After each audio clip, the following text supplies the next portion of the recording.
ሰላም ሰላም፣ እንዴት ናችሁ? ዛሬ ደግሞ ባለፈው የቀጠለ ነገር ነው የምንላችሁ።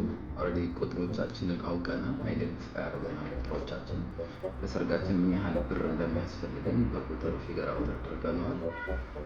ከዛ ኔክስት ስቴፓችን ምንድነው የሚሆነው? ድርጅት መረጣ ላይ እንሄዳለን ማለት ነው።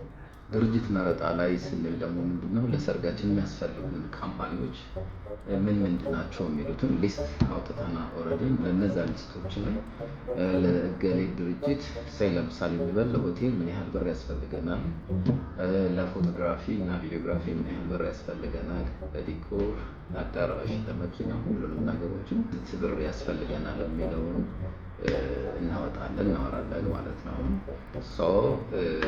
ድርጅቶችን ስንመርጥ ብዙ አይነት እንትኖች አሉ። አንዳንድ ከጓደኛ የምናገኘው አለ። አሁን ጊዜው ጥሩ ነው። አክቹዋሊ ጀስት በሶሻል ሚዲያ ላይም አይተን የምንመርጣቸው ድርጅቶች ይኖራሉ። በየቲክቶኩ፣ በየፌስቡኩ፣ በኢንስታግራሙ። አሁን ጊዜው እንደምታውቁት ቢዚ ስለሆነ እዛ ላይ አይተን የምንመርጣቸው አሉ። አንዳንድ ደግሞ ካሁን በፊት የተሰራላቸው ጓደኞቻችሁ ቤተዘመድ ሊኖር ስለሚችል እነዛ ካምፓኒዎችን ሰሌክት ማድረግ ይችላሉ። አሁን በቅርቡ የተጀመረ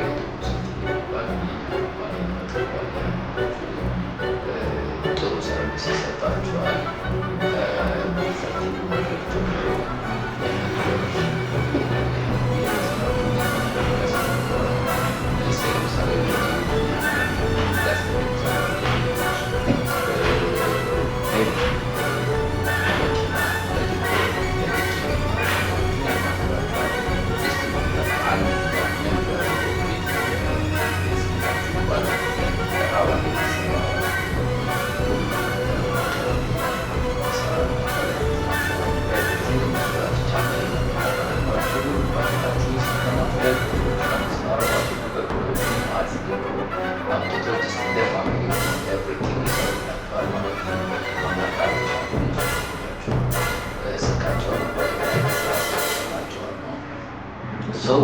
ወደ ድርጅት መረጣ ከሄድን በኋላ ድርጅታችንን ሊስት እናወጣለን። ለምሳሌ ትልቁ ወጪያችን ብለን ያሰብነው አዳራሽ ሊሆን ይችላል።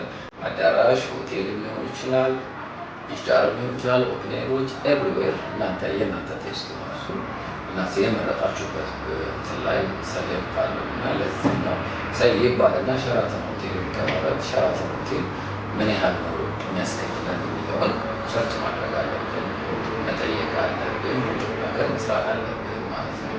ከዛ በኋላ ከሸራተን በኋላ ሆቴል ምግብ ወደ ኬትሪንግ ነው የሚሄደው። አሁን ለምሳሌ ኦፕኔሮች ከሆኑ ኬትሪንጎች አሉ። ብዙ የምግብ የሚያዘጋጁላችሁ ካምፓኒዎች ስላሉ እነሱን እንትን ታደርጋላችሁ ማለት ነው። ከዛ ፋይናሊ ጀስት አሁን ሆቴሎች እና አዳራሾች ከሆኑ ለምሳሌ ምግብ ራሳቸው የሚያዘጋጁ አሉ። ሆቴሎች 100% ራሳቸው ነው የሚያዘጋጁት። አዳራሾች የማያዘጋጁ አለ። እቃዎች ይዛችሁ የምትገቡ እንትኖች አሉ። ኦፕኔሮች ሁሉ እናንተ ራሳችሁ ናችሁ ኬትሪንግ አይነት ነገሮቹ ይዛችሁ ትሄዱ ማለት ነው።